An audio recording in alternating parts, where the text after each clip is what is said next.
Kebakaran hebat menghanguskan gereja Sidang Tuhan Agape Ministry di Jalan Raya Bogor, Sukmajaya, Kota Depok, Jawa Barat.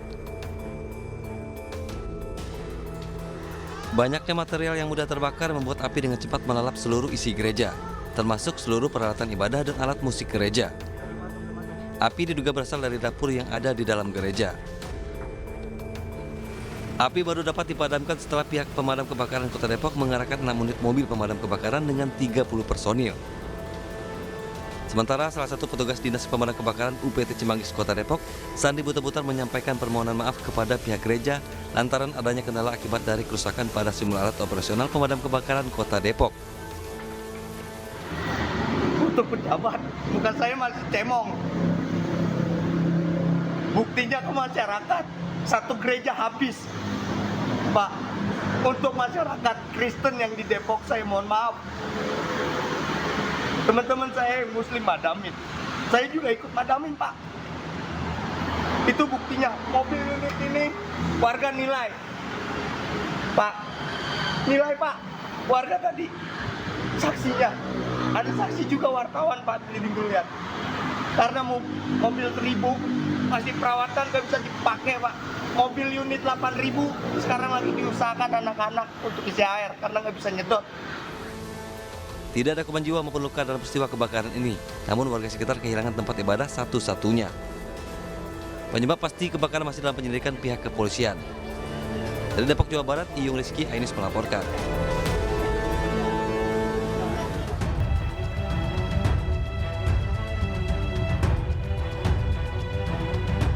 Kebakaran hebat melanda peternakan ayam broiler di Desa Pulau Sari, Kecamatan Gunut, Tulungagung, Jawa Timur, Senin siang. Kandang 3 lantai berisi 63.000 ekor ayam tersebut ludes dilalap api. Api pertama kali muncul dari lantai 3 bagian tengah kandang. Banyaknya material mudah terbakar serta hembusan angin kencang membuat api dengan cepat membesar. Karena letaknya berada di tengah persawahan, jadi mata anginnya kencang, arah anginnya kencang, jadi itu kesulitannya ada di situ saja. Water supply Pak yang diterjunkan ada berapa? Water supply yang kita terjunkan ada dari semua armada damkar kita keluarkan. Tadi kita juga kolaborasi dengan BPBD untuk meminta bantuan mobil supply. DLA pun sudah kita telepon, tapi alhamdulillah dengan adanya bantuan dari BPBD dan damkar sendiri sudah mampu untuk mengatasi kejadian ini. Tidak ada korban jiwa dalam peristiwa ini, namun kerugian ditaksir mencapai lebih dari 1 miliar rupiah. Sementara penyebab kebakaran masih dalam penyelidikan pihak kepolisian. Dari Tulungagung, Jawa Timur, Anak Agus Ainus melaporkan.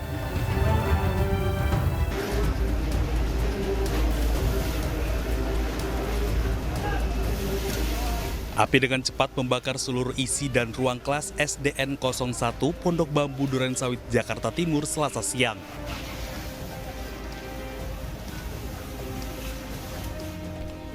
Para murid yang sedang belajar berhamburan keluar menyelamatkan diri saat kebakaran terjadi. 16 unit mobil damkar dikerahkan guna memadamkan api.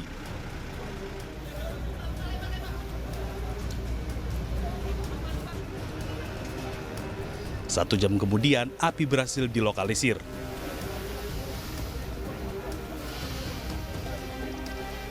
Menurut salah satu guru, api berasal dari ruangan laboratorium sekolah dan menyebar ke seluruh bangunan saat aktivitas belajar mengajar berlangsung. Nah, anak-anak yang di luar tuh yang masih belajar, eskul terutama yang pojokan dekat lab yang kebakaran itu, mereka keluar teriak lari, Padira ada api. Api udah langsung saya keluar dari ruang itu ya mau deket nih apinya. Itu dari lab laboratorium? Dari lab, sumbernya dari lab. Ada lagi kerja, ada lagi praktek nggak anak-anak di situ? Nggak ada yang praktek hari ini. Anak-anak aman ya Bang? Nggak ada, aman alhamdulillah. Udah pada di... Jadi anak-anak semua di kelas itu, anak-anak lagi ekskul itu kita pulang keluar semuanya. Akibat peristiwa tersebut, 18 ruangan di SD negeri ini hangus terbakar. Dari Jakarta, Rio Manik, iNews melaporkan. Pemirsa, diduga sarang narkoba, ratusan polisi menggerebek perkampungan di wilayah Tangga Buntung, Palembang, Sumatera Selatan. Dalam penggerebekan ini 5 orang warga diamankan.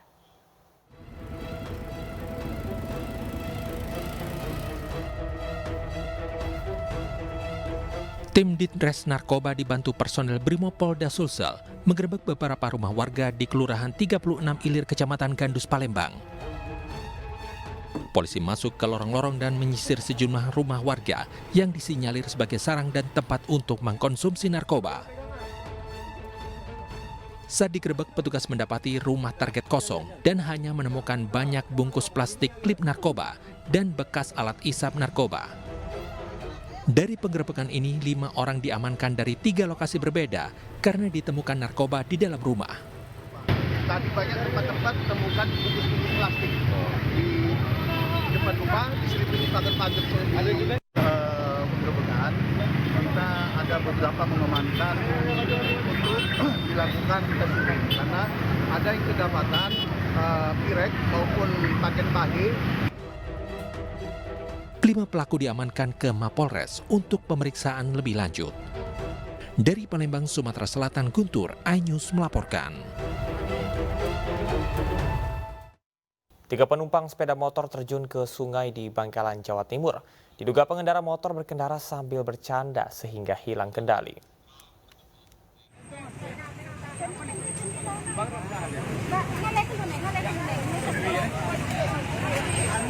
Warga di kawasan Lampu Merah Besel, Kelurahan Tunjung, Bangkalan, Jawa Timur, digegerkan dengan sebuah motor yang terjun ke sungai.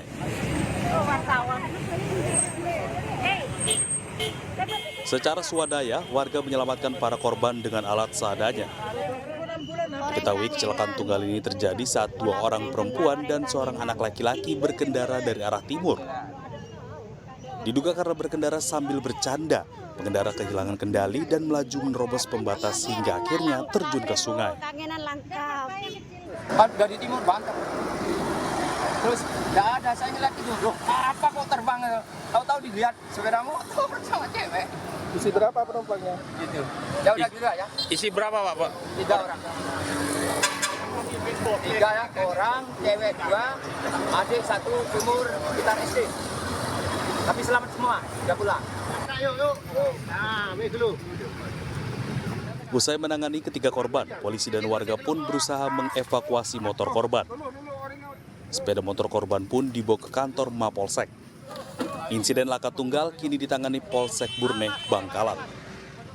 Dari Bangkalan, Madura, Taufik Syahrawi, iNews melaporkan. Seorang oknum anggota polisi digerebek saat diduga sedang berselingkuh di sebuah kamar kos di Kendari, Sulawesi Tenggara. Ironisnya dugaan perselingkuhan dilakukan saat istri sahnya hamil dan melahirkan anak kedua mereka.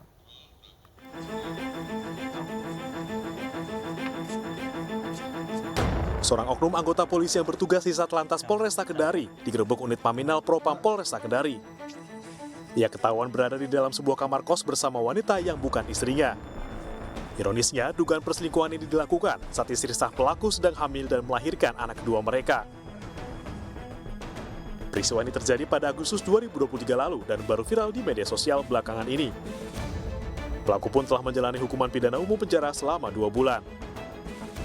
Itu kasusnya menyangkut masalah menikah tanpa izin dari istri yang sah. Untuk proses selanjutnya anggota ini seperti apa? Jadi untuk saat ini setelah proses peradilan umum, kami dari Propam Polresta Kendari sementara menangani kasus kode etiknya dan ini masih sementara proses berjalan. Rencana kami akan mengadakan sidang kedua untuk mendengar keterangan para saksi dalam perkara tersebut. Diketahui pelaku dan wanita tersebut telah menikah secara siri. Meski pelaku telah dipenjara 2 bulan, Propam Polresta Kendari masih akan mengenakan hukuman disiplin dan etik pada oknum tersebut. Pelaku terancam pemberhentian tidak dengan hormat atau PDDH. Dari Kendari, Sulawesi Tenggara, Muhtarudin, iNews melaporkan. Selamat menunaikan ibadah sholat subuh untuk wilayah Jakarta dan sekitarnya. Pemirsa, Anda masih menyaksikan iNews Pagi. Pabrik karton yang berada di kawasan industri Kabupaten Pasuruan, Jawa Timur terbakar. Banyaknya material yang mudah terbakar menyebabkan separuh badan pabrik hangus dijilat api.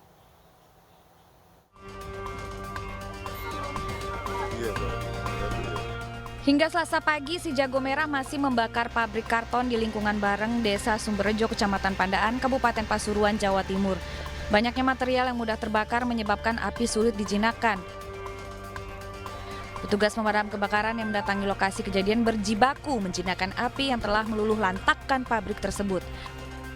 Sementara warga yang rumahnya berdekatan dengan pabrik juga panik karena khawatir api akan menjalar. Ini tahu saya Pak, ini jam 3 kurang 10 menit, saya tahu kelihatan, ada api membesar. Saya kirakan itu, saya lihat, itu pabrik karton itu. Tahu-taunya saya sudah besar, penyebab sebabnya saya tidak tahu. Jadi tadi yang kelihatan, sampai sekarang masih kelihatan itu aja masih ada. Yang jelas. Beruntung tidak ada korban jiwa, namun kerugian ditaksir mencapai ratusan juta rupiah. Sementara pihak kepolisian hingga saat ini masih melakukan penyelidikan. Dari Pasuruan, Jawa Timur, iNews melaporkan. Pasca viralnya video yang membongkar banyaknya alat di Dinas Damkar Kota Depok yang rusak, Sandi Butar-Butar dipanggil oleh Kepala UPT Cimanggis untuk pembinaan.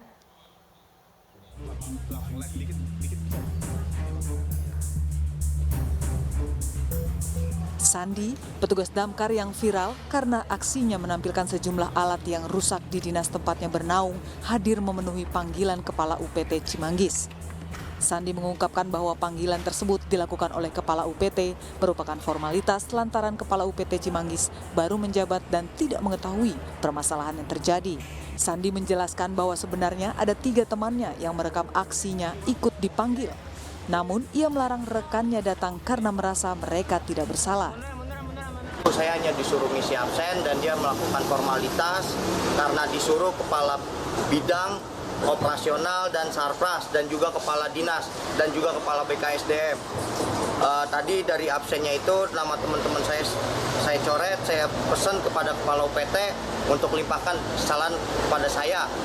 Untuk Kepala Bidang Sarpras, tolong saya ingin APH periksa Kepala Bidang Operasional sama Kepala BKSDM berjiwa besar Pak, limpahin ke saya aja, nggak usah ke teman-teman saya.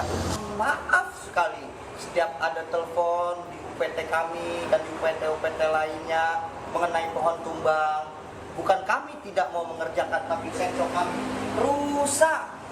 Ya, kami sudah bikin nota dinas berbulan-bulan yang lalu, tapi belum dibenahi. Mohon maaf untuk warga Kota Depok. Ya, silakan kembali lagi. Ayo, Ibu. Sebelumnya video buatan Sandi dan teman-temannya viral di media sosial. Dalam video, Sandi menunjukkan sejumlah peralatan yang ada di kantor pemadam kebakaran rusak. Selain gergaji mesin, petugas Dinas Pemadam Kebakaran UPT Cimanggis Kota Depok ini pun menunjukkan rem tangan mobil pemadam yang tidak berfungsi. Ini aja, rasanya dak-dikduk pengen copot, mobil mundur. Kalau untuk laporan atau nota dinas. Dalam video disebutkan oleh Sandi, kondisi tersebut sudah dilaporkan kepada atasannya, namun belum mendapatkan respon. Dari Depok, Jawa Barat, Iyung Rizky, iNews melaporkan. Di Sumatera Utara, pemirsa, sekelompok pemuda bajing loncat viral di media sosial saat tengah menggasak buah kelapa sawit dari truk yang sedang berjalan. Selain merugikan pemilik sawit, aksi bajing loncat di jalan lintas Pulau Bandring, Kisaran, Asahan ini juga membahayakan pengguna jalan.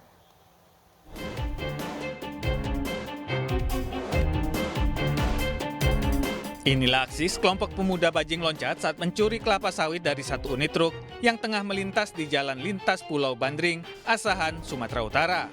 Dalam video, pelaku menggunakan besi atau tojok untuk menjatuhkan buah sawit ke jalan raya. Aksi ini tidak hanya membahayakan jiwa para pelaku, tapi juga pengguna jalan lain. Seorang warga yang tengah melintas memvideokan aksi pelaku dan memviralkannya di media sosial. Menurut pemosting video, truk bermuatan sawit tersebut berasal dari Kabupaten Labuan Batu Utara menuju pabrik kelapa sawit di Kabupaten Batubara. Diketahui lokasi kejadian merupakan jalan yang jauh dari permukiman serta tak ada lampu penerangan jalan. Hingga kini para pelaku belum tertangkap.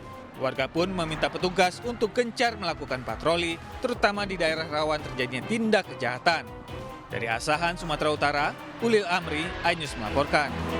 Kita beralih ke Bandung, pemirsa. Sebuah pikap menyerempet dan menabrak 2 angkot hingga terperosok ke selokan di Jalan Raya Kopo Soreang, Kabupaten Bandung. Kecelakaan diduga akibat pengemudi hilang konsentrasi saat berkendara.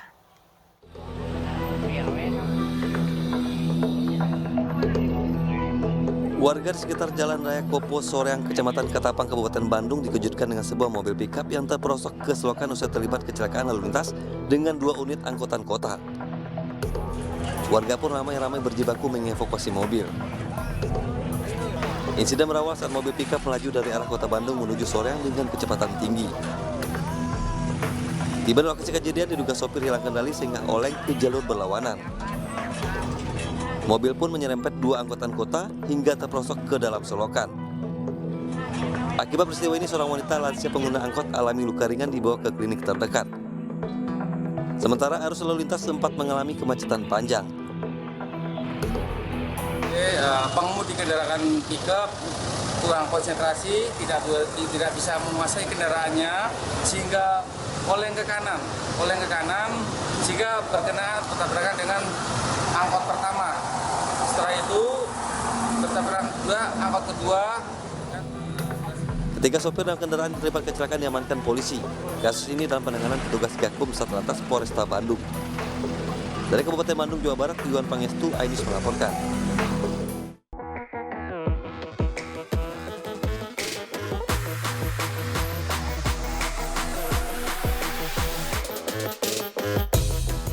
Perhelatan pameran otomotif terbesar Gaikindo Indonesia International Auto Show atau GIAS 2024 kembali digelar di ASBSD Kabupaten Tangerang. Digelar hingga 28 Juli mendatang, GIAS 2024 menghadirkan lebih dari 120 brand otomotif ternama yang berlomba-lomba memamerkan inovasinya. Salah satunya adalah brand otomotif ternama asal Jepang yakni Toyota yang melaunching Toyota GR Yaris. Tampil dengan desain yang lebih sporty, Toyota GR Yaris menghadirkan sejumlah fitur baru. Di antaranya transmisi 8 percepatan, tenaga torsi yang lebih besar, desain interior yang semakin memudahkan pengendara, serta warna eksterior terbaru. Ya, jadi memang sejak tahun 2022 kita mengembangkan brand baru untuk motorsport di Toyota yaitu GR atau Gazoo Racing ya. Jadi sejak peluncurannya kita luncurkan waktu itu masih Supra ya, waktu yang pertama, sekarang sudah ada 13 model dan waktu itu kita menjual GR Yaris jumlahnya masih sangat limited, 127 unit, sedangkan demand-nya sangat luar biasa dan di seluruh dunia juga sangat berhasil gitu ya. Jadi kali ini kita kembali me-launch New GR Yaris pastinya dengan berbagai pengembangan dari sisi mesin, transmisi, eksterior, interior. Untuk apa? Untuk memenuhi kebutuhan konsumen di Indonesia yang memang masih sangat banyak membutuhkan model-model sport seperti ini juga. Toyota GR Yaris rencananya akan mulai didistribusikan di Indonesia 3 bulan mendatang. Namun bagi para pengunjung GIAS 2024 dapat melakukan pemesanan lebih awal melalui booth Toyota. Dari Kabupaten Tangerang, Banten, LC Kelsi, Dede Rudi, Ainus melaporkan. Anda masih menyaksikan Ainus Pagi bersama saya Galuh Pandu dan Camar Hainda. Pemirsa demikian tadi adalah berita pilihan dalam Ainus Pagi hari ini dan kita ke informasi berikutnya. Pemirsa, sidang PK Sakatatal dijadwalkan akan digelar hari ini, Rabu 24 Juli di Pengadilan Negeri Cirebon. Ya, dalam wawancara bersama dengan Aiman Wicaksono dalam program Rakyat Bersuara tadi malam, Farhad Abbas, tim kuasa hukum Sakatatal optimis bahwa dengan bukti yang ada Sakatatal akan menang. Saya sangat yakin sekali bahwa pasca dibebaskannya Peggy pra-peradilan itu yang merubah kronologis peristiwa pidana itu, pembunuhan, ya. Dan menjadi catatan penting saya, Rudiana yang selama ini kita laporkan baik di Barreskrim maupun pidana Propam itu tidak pernah muncul, nggak pernah pakai pengacara. Begitu Dede mencabut dan menyatakan ini adalah rekayasa Rudiana, Liga juga baru nongol lah 60 pengacara gitu. 60 pengacara kan katanya Rudiana itu adalah polisi aktif. Kalau polisi aktif kan berarti harus dapat bantuan pengacara dari kantor polisi dong, dari Polri. Kenapa dibiarkan? Kalau mau dihitung berapa biaya pengacara 60 orang itu? Kira seperti itu kan sudah jadi rahasia umum. Nah, kemudian besok saya memimpin tim ya di Cirebon. Saya bukan mengatakan besok berperangan, tapi sudah tahu. Tapi saya yakin pasti nanti akan sudah ketahuan pemenangnya. Bung Rasman pasti akan memberikan jawabannya nanti. Sudah ketahuan pemenangnya. Bengkok bukan perperangan, tapi adalah untuk melepas dan memerdekakan Saka, rehab kembali dan pulih kembali nama baik bersama dengan 7 orang. Dan saya minta kepada Presiden untuk menangguhkan dulu 7 orang itu tahanannya. Udah terang benerang kok. Tinggal bahkan Anda meminta penangguhan terpidana 7 orang iya, itu. Tanpa proses pengadilan pun bisa. Presiden bisa melakukan abolisi. Belum tahu loh nih PK-nya apa hasilnya. Saya yakin banget bahwa Anda yakin banget? Yakin. Kemarin saya analisa ketika putusan Anda yakin Eman, banget Anda akan menang? Ya, saya yakin putusan Eman itu bisa terjadi karena apa? Pertama, polisi tidak yakin 100%, hanya 90% yakin itu Peggy Peron. Kedua, polisi menetapkan tersangka atau menetapkan sebagai barang bukti itu pada tahun 2024. Dan saya yakin hakimnya pasti membaca putusan nomor 3, putusan nomor 5 dan 16. Kalau tidak begitu, hakim mana berani? Putusan sudah sampai kasasi, tiba-tiba hakim membatalkan status Peggy Peron. Nggak mungkin. Tapi yakin, kalaupun diterima Peggy Peron sebagai tersangka, jaksa akan sulit mem-P21 perkara tersebut. Kenapa? Karena pemerkosaan tidak pernah dilakukan tes DNA. Jadi dengan dikabulkan pra-peradilan itu dan dinyatakan bahwa 2 buron lainnya itu adalah fiktif, otomatis gugur ini semua. adalah bukan hanya peradilan sesat tapi halusinasi. Protes keras terhadap kelambanan pemerintah menangani persoalan kedaruratan sampah. Masyarakat buang sampah ke kantor Bupati Sintang. Aksi tersebut sempat ricuh dipicu ketersinggungan peserta aksi dengan pejabat pemerintah daerah.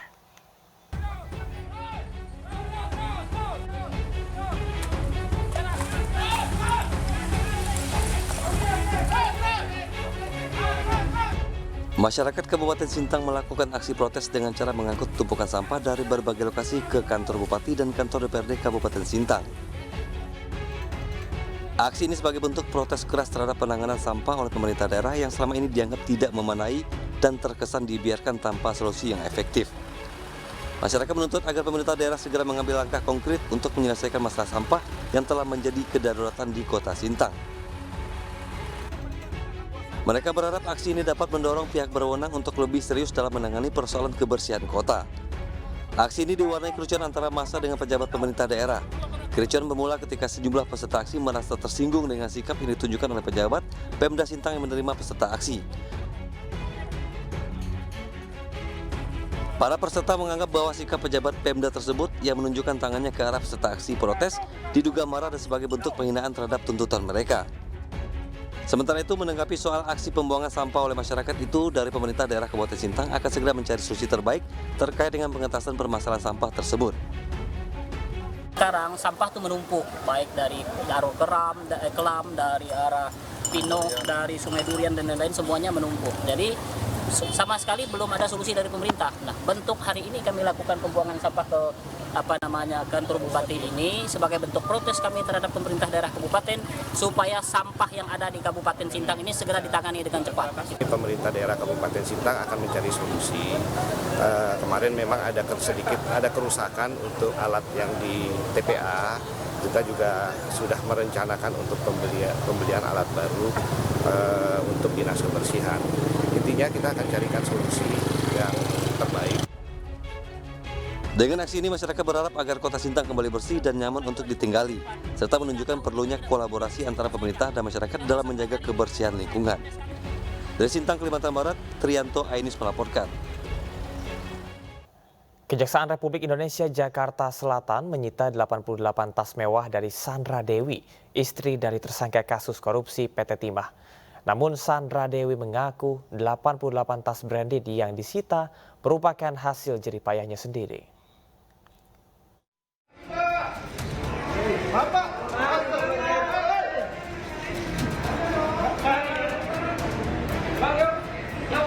Kejari Jakarta Selatan menyita sejumlah barang bukti baru dari kasus korupsi PT Timah.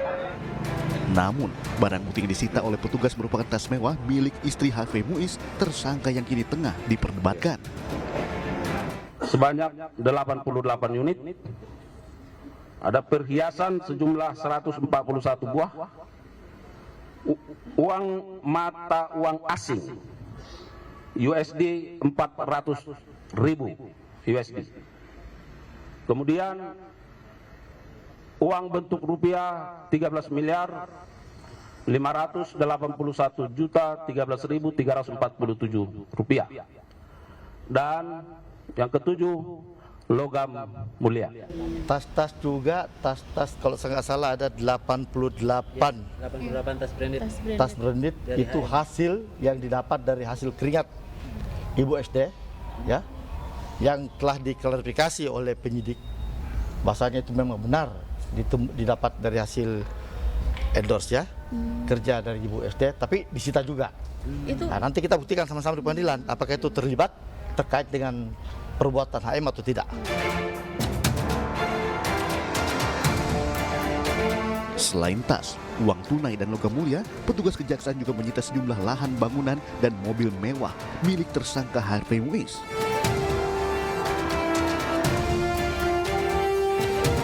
Pihak Harvey Muiz dan Chandra Dewi menegaskan akan kooperatif hingga di kursi pengadilan atas kasus dugaan korupsi timah yang menimpanya.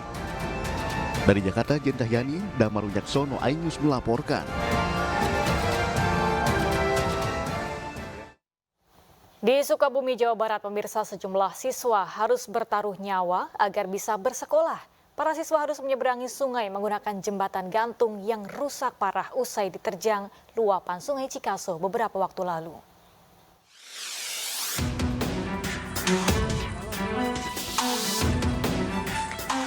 Beginilah potret perjuangan siswa-siswi sekolah dasar di Desa Neglasari, Kecamatan Lengkong, Kabupaten Sukabumi, Jawa Barat, demi menuntut ilmu.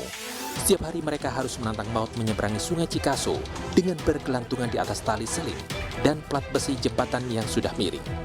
Hal ini terpaksa dilakukan lantaran jembatan gantung yang biasa mereka lalui untuk berangkat ke sekolah rusak parah setelah diterjang banjir luapan Sungai Cikaso beberapa waktu yang lalu. Selain untuk bersekolah, sejumlah warga yang akan menuju ke desa lainnya terpaksa harus melintasi jembatan gantung ini karena merupakan akses terdekat dan menjadi akses utama untuk beraktivitas serta menuju ke desa lainnya. Setiap hari kalau sekolah pakai jembatan ini? Iya. Bisa. Takut nggak untuk kalau misalkan sering lewat ini? Takut. Terus cara jalannya gimana? Pegangannya kemana? Besi. Untuk melewati jalan ini hati berdebar-debar, juga tidak tenang ya. Tidak tenangnya takut saya nyemplung atau anak saya itu takut ke bawah, takut terjadi sesuatu aja. Maka ketika anak-anak ditanya, hati-hati lebih baik diantar oleh orang tuanya. Warga berharap agar pemerintah setempat segera memperbaiki jembatan gantung yang menjadi penghubung ini untuk segera diperbaiki agar aktivitas warga kembali lancar. Dari Sukabumi, Jawa Barat, Budi Setiawan, iNews melaporkan. Pemirsa, Wakil Presiden terpilih 2024-2029 Gibran Rakabuming Raka meninjau uji coba program makan bergizi gratis di Kabupaten Bogor, Jawa Barat. Dalam uji coba di 2 SD, yaitu SD Negeri Sentul 02 dan 03, pemerintah membagikan 3.000 paket makanan bergizi. Menu yang disajikan diantaranya adalah nasi, ayam, sayur, buah, dan susu.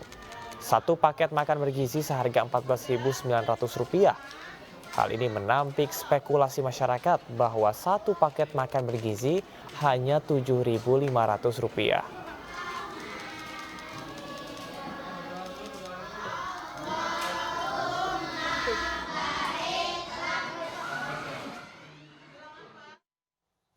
Pemirsa, puncak peringatan Hari Anak Nasional digelar di Jayapura, Papua. Presiden Joko Widodo dan Ibu Negara Iriana Joko Widodo pun hadir dengan mengenakan aksesoris khas Papua.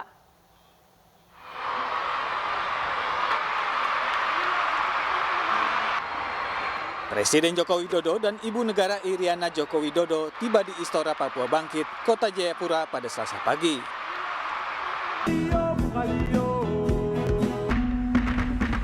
Presiden dan Ibu Negara hadir dengan memakai topi rumbai khas Papua dan mengenakan noken atau tas anyaman dari Papua. Sementara anak-anak yang hadir mengenakan seragam SD, SMP, hingga pakaian adat.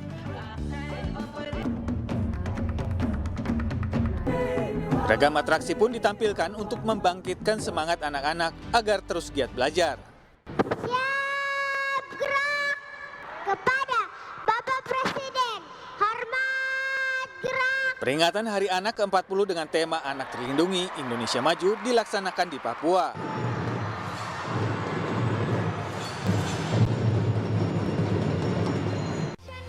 Hal ini agar kemeriahan perayaan Hari Anak Nasional dapat dirasakan anak-anak di daerah terpencil dan terluar di Indonesia.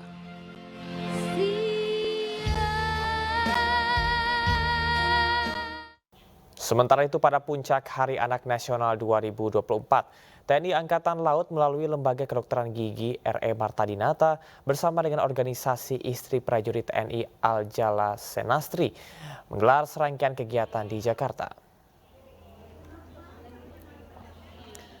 Rangkaian kegiatan Harian Anak Nasional tahun ini dikemas dalam berbagai kegiatan antara lain pemeriksaan gigi, lomba mewarnai bagi anak-anak, termasuk bagi anak yang berkebutuhan khusus.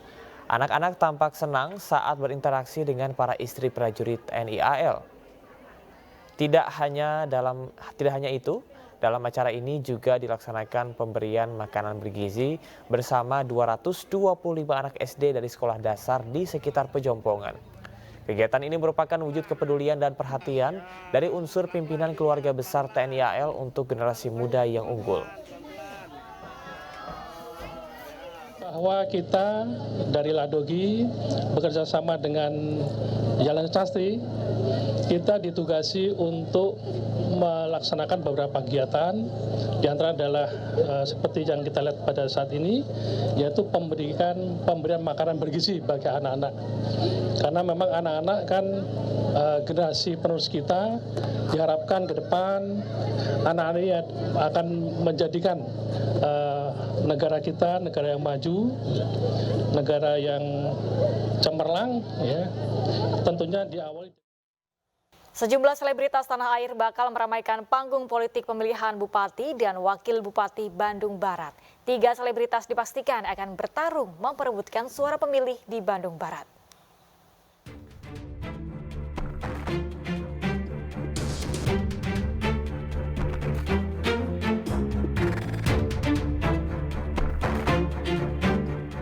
Perang bintang diprediksi akan terjadi di Bandung Barat. Sejumlah selebritas dipastikan akan maju dalam pilkada mendatang. Ipar Raffi Ahmad, JJ Govinda atau JJ Ritchie Ahmad akan maju dalam pilkada Bandung Barat sebagai calon Bupati Bandung Barat. JJ diusung oleh Partai Amanat Nasional pada pilkada 2024 mendatang. Majunya JJ mendapatkan dukungan dari Raffi Ahmad. Raffi pun siap membantu JJ maju di Pilbub Bandung Barat. JJ akan fokus terhadap pembangunan infrastruktur yang ada di Bandung Barat. Selain JJ, Hengki Kurniawan juga akan maju di Pilkada Bandung Barat. Hengki yang sebelumnya pernah menjabat sebagai Bupati Bandung Barat kembali akan bersaing dalam pilkada mendatang. Saat ini, Hengki telah resmi diusung oleh PDI Perjuangan. Sebelumnya, PDIP sempat mengajukan Hengki di Blitar, namun PDIP berubah haluan dan menugaskan Hengki di Bandung Barat. Sementara Partai Demokrat mengusung pasangan Gilang Dirga sebagai calon Wakil Bupati Bandung Barat berpasangan dengan Dik-Dik Agus Triwiyono. Tidak hanya Partai Demokrat, pasangan ini juga mendapatkan dukungan dari PKS. Majunya selebritas bukan hal baru dalam politik. Popularitas mereka dinilai bisa meningkatkan elektabilitas. Namun tidak hanya popularitas saja, selebritas ini diharapkan bisa memimpin daerahnya dengan baik. Tim Liputan, iNews melaporkan. Sementara itu, PDI Perjuangan siap melawan dominasi Koalisi Indonesia Maju di Jawa Timur dan Sumatera Utara. Bahkan PDI Perjuangan pastikan tidak akan ada lawan kota kosong di 2 daerah tersebut.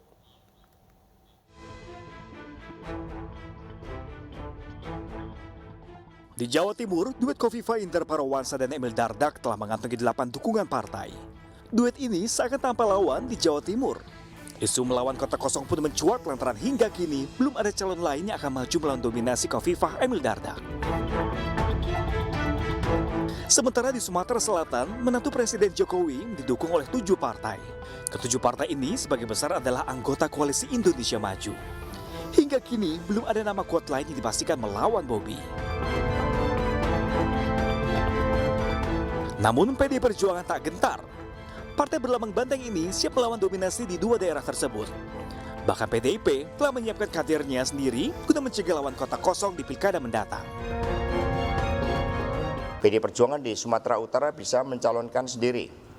Di Jawa Timur kami juga sedang membangun kerjasama politik sehingga kotak kosong itu tidak akan terjadi untuk Provinsi Jawa Timur dan Sumatera Utara. Karena ini juga mencerminkan aspirasi rakyat terhadap adanya alternatif calon pemimpin. Di Jawa Timur, sejumlah nama telah disiapkan PDI Perjuangan. Tri Risma hari ini hingga Pramono Anung digadang-gadang akan diusung oleh PDIP dalam Pilgub Jawa Timur. Sementara di Sumatera Utara, Edi Rahmayadi dinilai mampu melawan dominasi Bobi.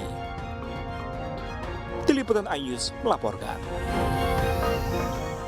Pemirsa, Kepala Staf Presiden Muldoko keberatan jika prajurit TNI diperbolehkan menjalankan bisnis pribadi. Sebelumnya TNI memberi masukan agar larangan berbisnis dicabut selama tidak mengganggu pekerjaan utama.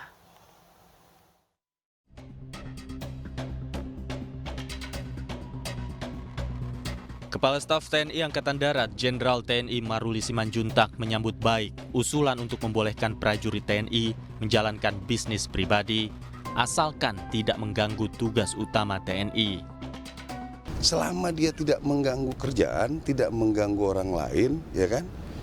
Ya, kenapa harus dilarang-larang gitu loh? Hanya untuk nambah-nambah. Ya kan, kebutuhan-kebutuhan sekarang kan luar biasa, anak sekolah apa segala macam. Kami juga nggak mungkin kalau nggak ada apel pagi ya pasti kita marah, ya kan? Nggak sampai dia apel sore, pasti dimarahin atasannya. Malah kami lebih dicek daripada kantor-kantor lain, ya kan? Ada apel pagi kita, ya silakan kamu lihat, satu orang hilang aja ketahuan tuh, ya nggak mungkin izin ojek ya kan? Nah gitu, jadi yang klasifikasi mana mungkin itu, ya.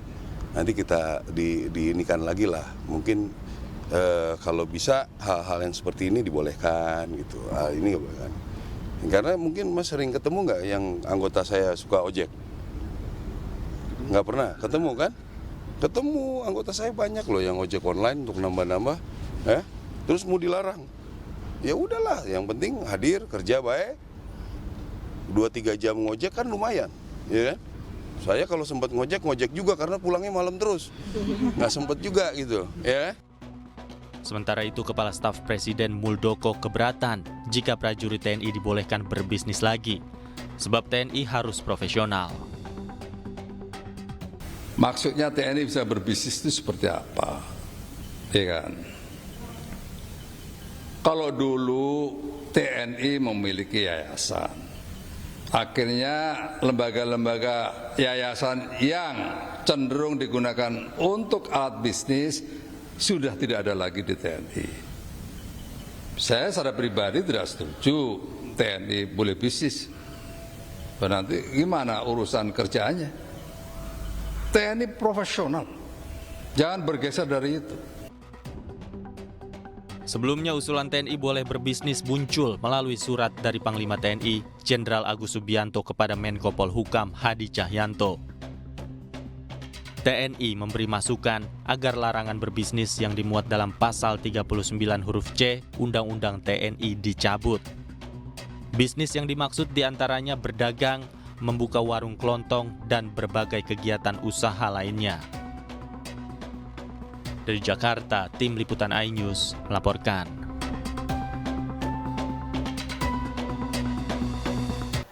Pemirsa, Kadin Indonesia menyambut positif langkah Menteri Perdagangan yang membuat Satgas Impor.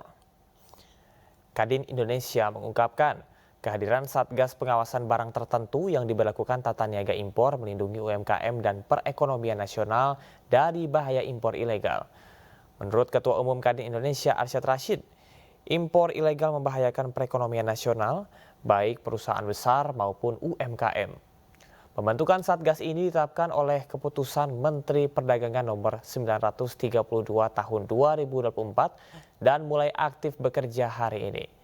Ada 7 jenis barang yang diawasi, antara lain tekstil pakaian, aksesoris pakaian keramik, elektronik, alas kaki, dan kosmetik.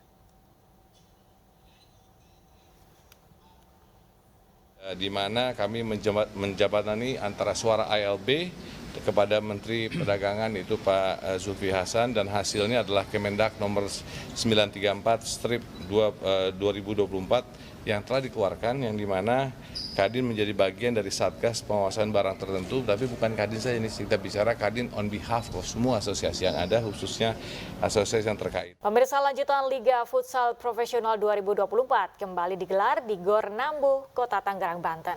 Ya, 8 tim saling berhadapan demi memperoleh 3 poin dalam 4 laga yang berjalan cukup sengit.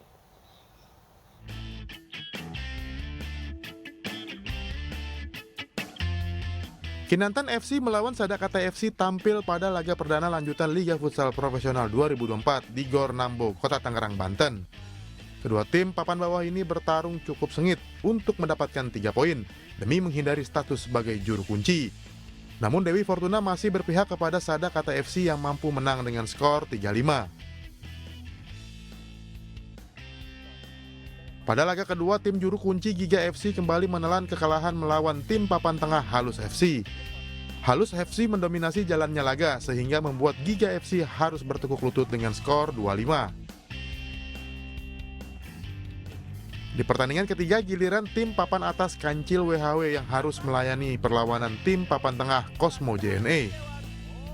Kancil WHW masih terlalu perkasa bagi Cosmo JNE yang harus menelan kekalahan dengan skor 6-3. Pada laga pamungkas, tim peringkat 1 Bintang Timur Surabaya atau BTS FC harus puas bermain imbang dengan tim peringkat 5 Unggul FC dengan skor 2-2. Hasil ini membuat BTS FC harus lebih waspada karena posisinya semakin didekati oleh tim di peringkat kedua dan ketiga. Dari Tangerang, Banten, Sukron iNews melaporkan. Ya, mohon maaf pemirsa, informasi yang Anda saksikan tadi mengenai tim bulu tangkis Indonesia yang menjajal venue Olimpiade Paris.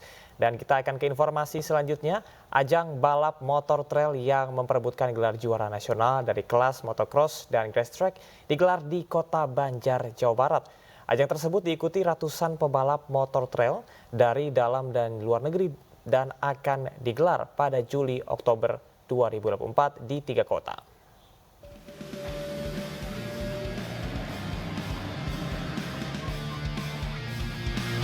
Ratusan pembalap motor trail terbaik dari dalam dan luar negeri berlaga memperebutkan gelar juara pada Kejurnas Krating Daeng Supercrosser Seri 1 tahun 2024 yang digelar 2 hari di sirkuit Gelora Banjar Patroman, Kota Banjar, Jawa Barat.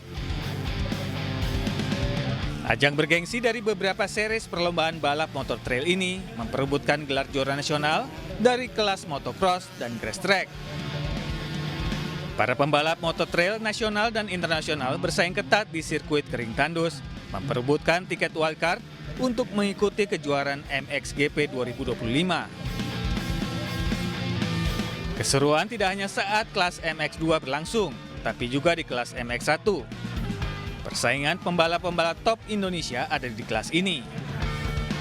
Tidak hanya itu, para pembalap motor trail bisa unjuk kebolehan di setiap aksi dan menciptakan prestasi serta pengalaman luar biasa di setiap lintasan.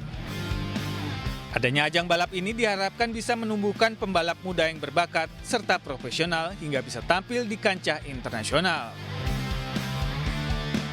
Kita juga pengen banget mendukung para motocross atau crosser Indonesia supaya bisa tampil, bisa memberikan memberikan energinya, memberikan pengalamannya, dari skillnya juga supaya bisa berajang, punya kesempatan di ajang internasional kayak MXGP. Saya memotivasi adanya event-event seperti ini di Kota Banjar. Kalau bisa rutin ya setiap 3 bulan sekali supaya masyarakat Banjar terhibur, yang terutama ada prestasi-prestasi yang bisa diraih oleh para crosser. Krating Daeng Supercrosser Seri 1 tahun 2024 Dirt War Energy ini bekerja sama dengan pemerintah daerah dengan menampilkan beragam kuliner dari UMKM setempat. Dari Kota Banjar, Jawa Barat, Acep Muslim iNews melaporkan.